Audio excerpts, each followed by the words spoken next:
Apocalipse, capítulo 14. Aqui nós veremos o Cordeiro e os seus remidos no Monte Sião. Vamos ver, versículo 1. Olhei, e eis o Cordeiro em pé, sobre o Monte Sião, e com ele 144.000, tendo na fronte escrito o seu nome e o nome de seu pai. Queridos, este momento aqui já ocorreu aquilo que Deus mostrou para Daniel lá atrás. A Bíblia pela Bíblia. É importantíssimo para nós entendermos cada evento, nós vermos a resposta na pura Bíblia. Lembra que Daniel viu a estátua que simbolizava os 4 impérios e aquele 5º império que era lodo com ferro, que simbolizava o anticristo, política e religião? E então vinha uma pedra lançada do céu e destruía, apagava, todo o rastro desses impérios que usaram de injustiça, que usaram daquilo que eram malignidades para dominarem, para governarem sobre as nações. Então não haverá rastro, e então é instaurado um novo império. Desaparece, diz o versículo bíblico, que não fica nem vestígio do que se passou. Inicia-se então o reino de Cristo na terra, que durará 1000 anos. E esse evento, esse momento que nós vemos aqui, que é realmente maravilhoso, é o momento em que o Antigo Testamento também o descreve, em que Cristo coloca os seus pés sobre o Monte Sião. Vamos ver os outros capítulos que narram esse mesmo evento. Zacarias, capítulo 2, mostra a promessa de Jesus de vir e reinar fisicamente em Sião. Vamos ver capítulo 2, versículo 10. Canta e exulta, ó filha de Sião, porque eis que venho e habitarei no meio de ti, diz o Senhor. Então o Senhor Jesus, no Antigo Testamento, já havia falado, anunciado, e nós veremos vários versículos, que ele reinará em Sião. Ele reinará sobre toda a nação. Vai findar o reino do anticristo. Como?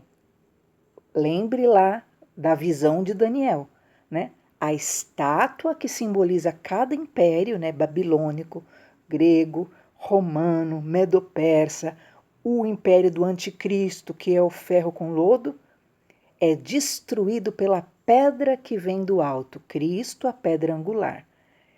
E dessa destruição não resta nem vestígio desses impérios e é então instaurado um novo e poderoso domínio e império mundial sobre a terra, que é Jesus. E nós vemos em Apocalipse 14, Jesus já em Sião, com os 144.000 que nós vimos já na Bíblia Sagrada, que se tratam de 12.000 judeus de cada tribo.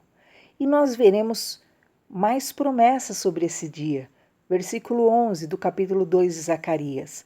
Naquele dia, muitas nações se ajuntarão ao Senhor e serão o seu povo.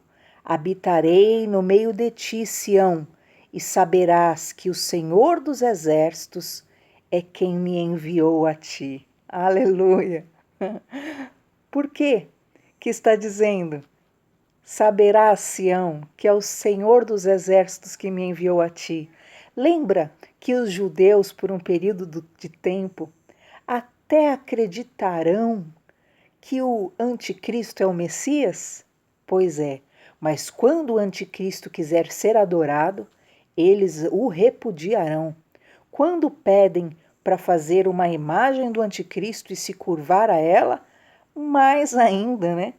É só você ler o Antigo Testamento e você vai ler que judeu não curva o joelho, né, para homem algum e menos ainda para imagem de escultura. E então Jesus Cristo, na verdade, ali nessa profecia, lá no Antigo Testamento, já era dito sobre ele: saberás que o Senhor dos Exércitos me enviou a ti, ó Sião. E as nações, quando Cristo reinar, né, em Sião, quando Cristo reinar sobre o mundo inteiro, o que vai acontecer? Nós vamos acompanhar alguns versículos que mostram sobre isso. Todas as nações irão querer ver Jesus, é lógico, né? Todos os que sobreviveram, lembre-se, queridos, nascerão crianças, o mundo estará andando normal no período da grande tribulação, né? Todos desejarão ver Jesus, conhecer Jesus, né? Todos os que não se curvaram, todos os que realmente, né, não aceitaram a marca da besta, permanecerão na terra. Vamos continuar vendo.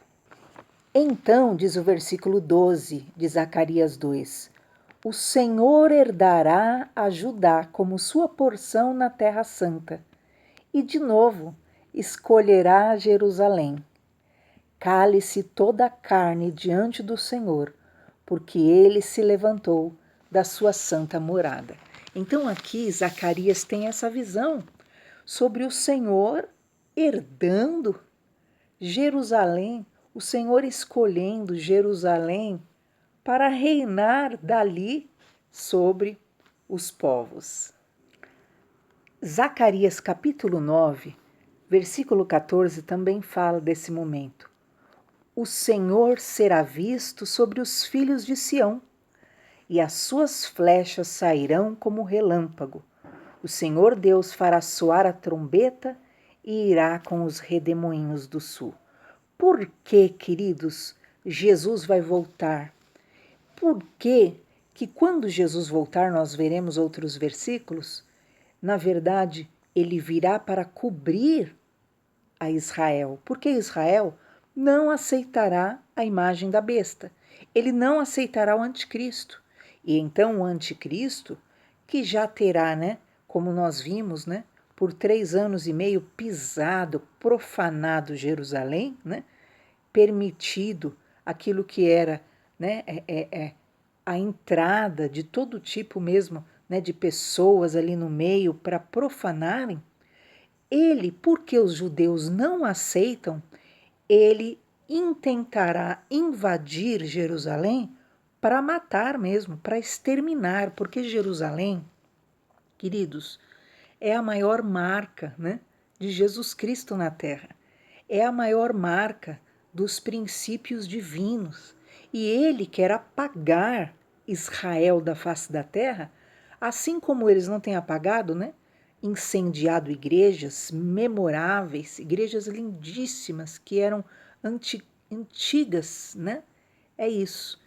Como Israel se nega a se curvar ao anticristo, ele intentará invadir Israel para simplesmente aniquilar toda lembrança de Jesus Cristo, toda lembrança de Deus, dos princípios da palavra, das doutrinas bíblicas. E nesse momento, queridos, é um momento em que Jesus Cristo volta de forma visível, que diz tantos versículos na Bíblia, e todo olho o verá. Por isso que lá em Apocalipse 14, Jesus está sobre o Monte Sião com os 144 mil. É importante você entender por quê, né? O que Jesus está fazendo ali? Diz o versículo 16 de Zacarias 9: o Senhor, seu Deus, naquele dia os salvará, como ao rebanho do seu povo, porque eles são pedras de uma coroa e resplandecem na terra dele. Então o Senhor Jesus vem para salvar Israel das mãos do anticristo, para salvar Israel das mãos realmente deste que quer destruir, né, todo o memorial eterno do Senhor. Mais para frente nós veremos no próprio Apocalipse descrevendo esse momento dessa grande batalha, ok? Que é considerada a batalha importantíssima na volta de Jesus Cristo, quando ele mata o anticristo e o falso profeta. Mas eu não vou contar agora. Vamos ver ainda por que Jesus está ali no Monte Sião, com os pés sobre o Monte Sião. Zacarias, capítulo 14, versículo 9 diz: O Senhor será rei sobre toda a terra naquele dia. Um só será o Senhor, e um só será o seu nome. Então, Jesus Cristo literalmente vai reinar de Jerusalém, e como disse aqui, o Senhor será rei sobre toda a terra. O anticristo terá ali reinado durante 7 anos sobre toda a terra. O Espírito Santo saiu, né? Foi embora da terra, levando os puros, os alinhados realmente na fé com Jesus. Aqui na terra ficou a grande tribulação e o diabo reinando como bem lhe convinha no período da grande tribulação. Mas como, né, é determinado 7 anos, né, para ele, até esses 7 anos, ele pintou e bordou, perseguiu, fez guerra aos que creem em Deus, fez guerra, perseguiu, blasfemou de Deus, né? Gerou toda a ilegalidade, mudou as leis. Vocês viram lá no livro de Daniel, né? Que ele vai mudar as leis, ele vai mudar os tempos, acabou com o calendário cristão, né? Não será mais 2020, 2030 depois de Cristo, não, ele acabou. Ele quer acabar com qualquer memória de Jesus na Terra. E então, depois desses 7 anos do reinado, né, desse governo mundial do anticristo, então Jesus vem e ele derruba, ele vence a Satanás. Eu vou contar, né, como ele vence ao anticristo só com o sopro da boca dele. Nós vamos ver ainda, Apocalipse vai nos contar esse momento, né? O anticristo e o falso profeta são lançados no lago de fogo e Satanás é aprisionado por 1000 anos. Depois nós vamos chegar lá. E então se cumpre Zacarias 14:9. O Senhor será rei sobre toda a terra naquele dia. Um só será o Senhor e um só será o seu nome. Então o Senhor começa o seu reinado, que é chamado do milênio, o seu reinado de 1000 anos sobre toda a terra. Vocês viram o que disse no capítulo 2, no versículo 11? Naquele dia, muitas nações se ajuntarão ao Senhor e serão meu povo, e habitarei no meio de ti. Então, todas as nações se ajuntarão, né? Querendo realmente andar à sombra, à luz de Jesus, que estará reinando ali em Jerusalém. E diz então, né, para você entender bem como é esse reino poderoso de Jesus, todos os que restarem, entenda, todos os que restarem. Por quê? Porque milhares e milhares serão mortos realmente, né, porque optaram por adorar, por receber a marca da besta. Todos os que restarem de todas as nações que vieram contra Jerusalém subirão de ano em ano para adorar o Rei, o Senhor dos Exércitos, e para celebrar a festa dos tabernáculos. Então Jesus estará reinando ali em Sião. E todo ano, né, os que restarem, os que sobreviverem a toda essa grande tribulação que ocorrerá na terra, eles irão lá em Jerusalém, né, para ver Jesus de todas as nações. Veja lá, Zacarias capítulo 14, versículo 16. Irão a Jerusalém de todas as nações, os que restarem, os que não foram mortos, é lógico, é óbvio, né? Todos os que sobreviverem à grande tribulação subirão de ano em ano para adorar o Rei, o Senhor dos Exércitos, que estará reinando em Jerusalém. Lembre-se que havia já a promessa para Sião. Olha, ó Sião, alegre-se, porque está chegando o teu rei montado num jumentinho. Lembra dessa promessa? Está aí no livro de Zacarias. Só que na época, Sião, lá queria, né? Um rei montado num jumentinho, e Jesus entrou assim realmente, né? Para depois vir em glória. Agora ele vem em glória para reinar, literalmente, sobre todas as nações. O Senhor Jesus, versículo 9, será o rei de toda a terra.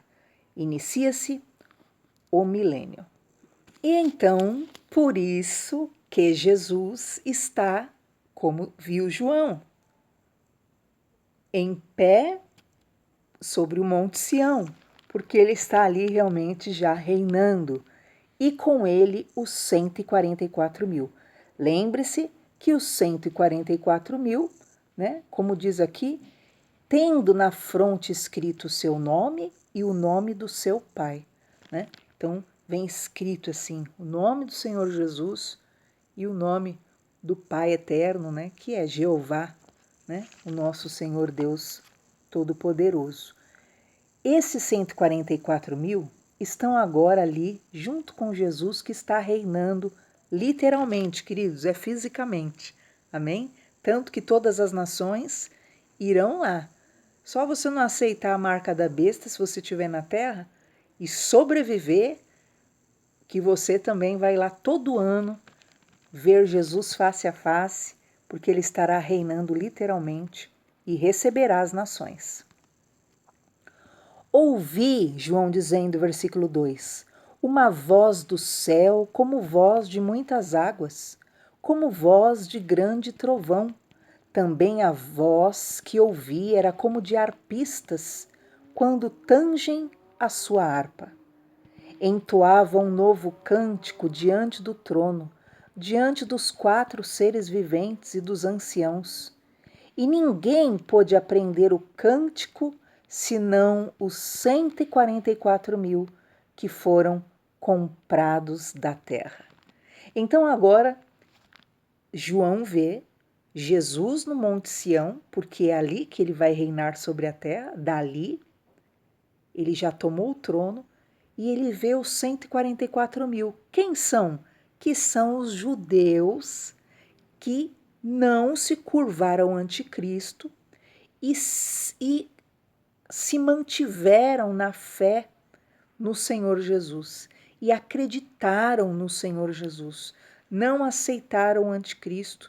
Lembra daqueles lá que foram selados por Deus, os 144 mil? Lá do capítulo 7 de Apocalipse? Pois é, são os mesmos. E eles, queridos, eles cantam um cântico único que ninguém, nós os gentios, nós os que não somos judeus, né? Que acreditamos em Jesus, mas não somos os judeus, nem nós que estaremos salvos pela fé no Filho de Deus, né? Nem nós saberemos esse cântico. Eles cantarão um cântico, um louvor, né? Uma adoração de gratidão, né? Que ninguém saberá cantar o mesmo cântico que eles tornarão um grande coral realmente para adorar o nome do Senhor. Eles entoavam diante do trono esse grande cântico. Estes 144 mil, que são os judeus, 12 mil de cada tribo, repito, conforme Apocalipse 7, eles estão salvos, estão diante de Deus, porque eles não aceitaram a marca da besta e eles realmente são os que acreditaram e mantiveram a fé no único Deus. Estes são os que não se macularam com mulheres, porque são castos. Então eles foram pessoas realmente consagradas, entregues ao Deus único. Eles já se determinaram a serem pessoas realmente que pertenceriam ao Senhor. Se você vai em Israel, queridos, você vai ver muito isso. Quantos jovens ali que você vê que eles são consagrados. Israel, ele apoia e incentiva aquilo que é, né, a consagração, a vida totalmente voltada para o ensino bíblico, para aquilo que é a Torá, né, o conhecimento de Deus, a consagração a Deus. E esses 144 mil pertencem a esses judeus que eram extremamente devotos ao Senhor, extremamente adoradores ao Senhor. E eles são 12 mil de cada tribo, homens que viviam já aqui na terra em prol de Deus, em prol do ensino de Deus. São os mesmos que Deus dá ordem para que eles sejam selados antes que viesse a destruição. Lembra? Sobre Jerusalém e sobre as nações que viessem as tragédias, eles foram os primeiros a serem selados, porque são homens que realmente adoram ao Senhor de todo o coração. Então eles preferiram viver uma vida consagrada, não se macularam, são castos, são eles os seguidores do Cordeiro por onde quer que vá. Então agora, Jesus reinando em Sião, eles são, né, aqueles que andam do lado de Jesus. Estes são os seguidores de Jesus por onde Jesus vai, né? Não tem um presidente, a comitiva? Então, a comitiva de Jesus serão esses 144 mil. Quando Jesus vier visitar o Brasil, né? Parece loucura o que eu estou falando, mas não é. É isso. Jesus vai reinar literalmente aqui na Terra. Quando ele vier no Brasil, né? Quando ele for na Itália, ver lá o estado que está, quando ele for nas nações, porque ele é rei de toda a terra, vocês viram o livro de Zacarias, ele vai levar essa comitiva dele. São esses homens leais, né? Esses judeus consagrados que não se curvaram a nada, mas mantiveram a fé inabalável em Deus em tudo. Então eles serão os seguidores do Cordeiro por onde quer que vá. São os que foram redimidos dentre os homens, primícias para Deus e para o Cordeiro. Então eles foram redimidos, eles foram os primeiros realmente a serem consagrados inteiramente ao Senhor Deus. Então, no período da grande tribulação, eles serão os primeiros a serem marcados, por isso eles são as primícias do Senhor que se negarão realmente, literalmente, a se curvar ao anticristo e a adorá-lo, ou adorar qualquer outro Deus que não seja o Deus eterno, Criador dos céus e da terra. Eles foram redimidos, neles não se achou mentira, nem na boca deles mácula alguma. Então, eles realmente são homens consagrados de todo o coração diante do Senhor. Perceba, querido, que o Cordeiro e esses 144 mil fiéis seguidores, eles são o contraponto da besta e os adeptos que nós vimos no capítulo anterior. Estes têm o nome do Cordeiro em suas frontes, enquanto os seguidores da besta terão o quê? O nome da besta ou o número do seu nome em seu corpo. Assim como os seguidores da besta são marcados com o nome dela, nós vimos no capítulo 13, versículos 16 e 17, esses foram marcados pelo Senhor lá no capítulo 7. Eles são livres de falsidade. Perceba o versículo 5. Em contraste com os prodígios mentirosos, ilusórios da besta. Lembra que ela trabalhará só com engano, enquanto eles não têm uma mentira, não tem mácula na palavra deles. Eles são virgens, ao contrário da devassidão da besta, eles são castos, eles são puros, enquanto o anticristo legalizará o quê? A iniquidade, né? Todo tipo de devassidão e orgia. Perceba isso. Eles foram fiéis a Cristo em toda e qualquer circunstância. Ao contrário daqueles que seguiram a besta e andaram o quê? Após uma falsa religião, um falso Deus. Eles cantavam um cântico novo, soando como o bramido do oceano, vocês viram, né? Era somente os remidos que podiam realmente conhecer aquele cântico que eles cantavam, né? Só eles sabiam aquele cântico e nós vamos assisti-los e exaltar a Deus, porque eles são dignos de ter essa posição, né, tão privilegiada ao lado do Senhor Jesus. Então, eles são os salvos de Israel, né, que contrapõem-se aos gentios, né, aos de todas as nações, tribos e línguas que envolvem eu e você, que também seremos salvos se mantivermos a fé no Filho de Deus. Então, no versículo 6, João vê um anjo voando. Veja lá o que diz. Vi um outro anjo voando pelo meio do céu, tendo um evangelho eterno para pregar aos que se assentam sobre a terra, e a cada nação e tribo e língua e povo, dizendo em grande voz: temei a Deus e dai-lhe glória, pois é chegada a hora do seu juízo. Adorem aquele que fez o céu, a terra, o mar e as fontes das águas. Oh, queridos, o que é a misericórdia de Deus? Queridos, olha que tremendo. O Senhor vem com o seu poder e ele envia então os seus anjos no período da grande tribulação, e esses anjos anunciam um evangelho eterno. Perceba, queridos, que não é mais o evangelho da graça, não é mais o evangelho daquilo que é você pode ser salvo, né? Eu posso ser salva, posso ser perdoada dos meus pecados por crer, por receber o sacrifício de Jesus no meu lugar, não é? Por isso eu sou poupada da condenação, por isso eu sou poupada do juízo, por isso eu sou poupada daquilo que eu mereço.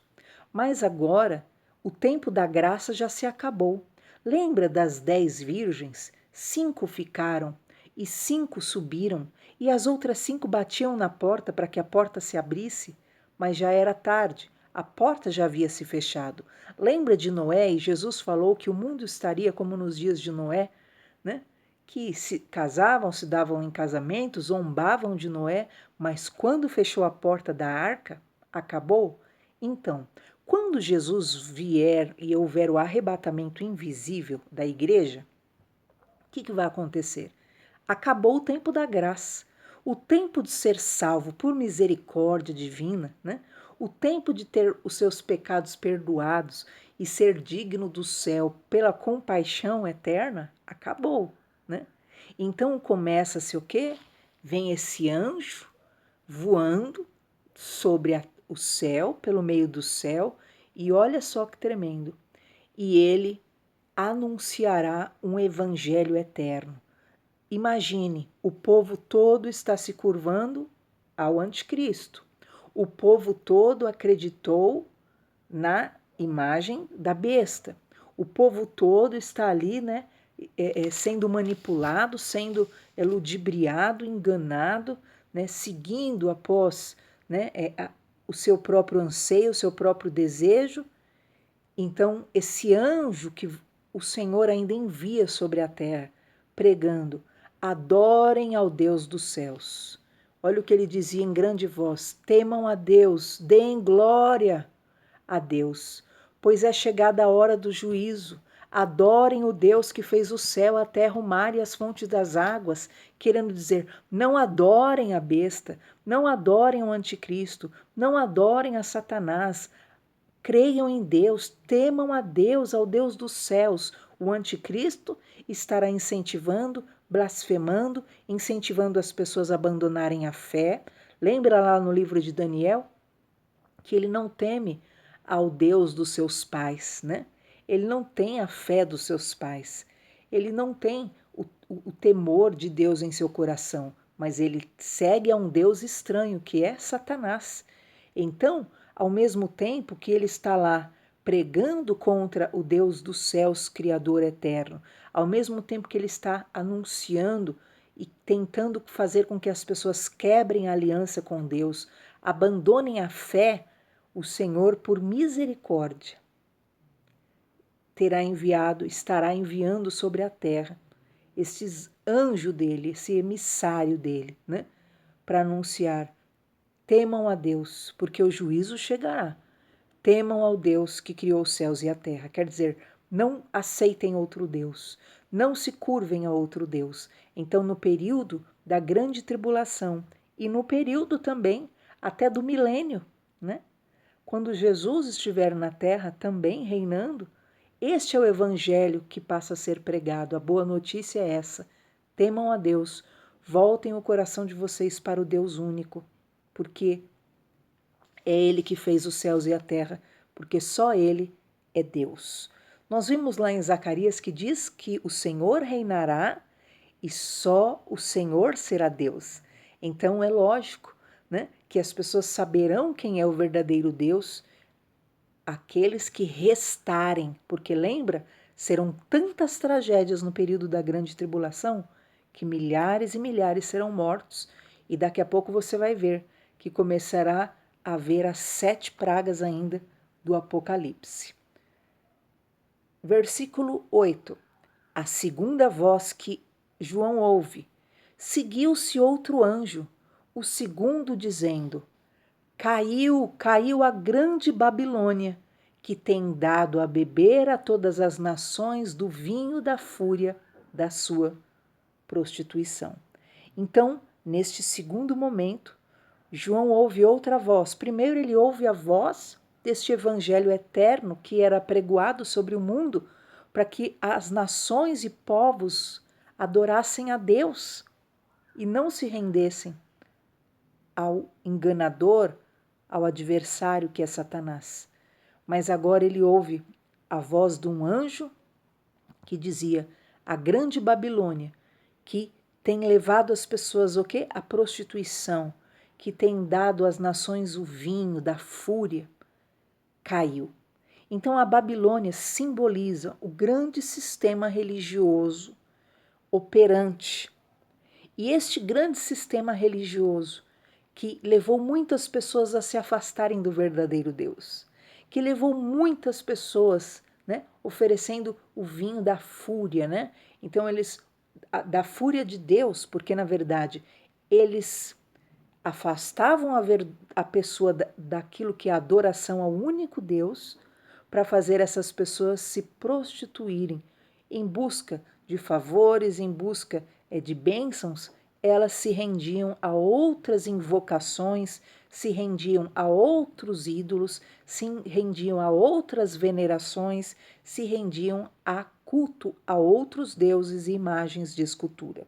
Então, neste momento é anunciado que a grande Babilônia, que desviou milhares e milhares do culto ao único Deus, criando outras devoções, outras adorações, outras venerações, afastando as pessoas, né, do cristocentrismo, afastando as pessoas do culto único ao Deus Todo-Poderoso, que essa grande Babilônia cairá também no período da grande tribulação. Seguiu-se uma terceira voz, que nós veremos amanhã. Acompanhe amanhã o ensino ainda do capítulo 14. Deus abençoe, fique refletindo sobre tantas coisas maravilhosas que tem no livro de Apocalipse. Fica na paz.